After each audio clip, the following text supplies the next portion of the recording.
Ako naman po ang gagawa ng eksperimento.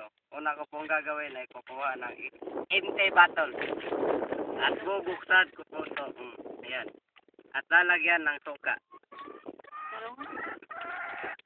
Maraming suka. Suka.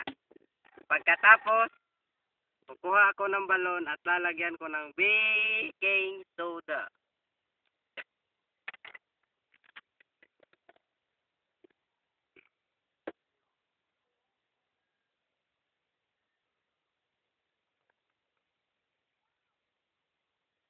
Pagkatapos po, lalagay ko po ito sa baba ng empty bottle. At tignan nyo kung anong mangyayari kapag iangat ko po ito ang balon. Ready, 1, 2, 3. Yan. Bubuka ang bulak yan. Yan po. Ang laki. Ayan po ang mangyayari kapag naghahalo ang baking soda at vinegar. Thank you.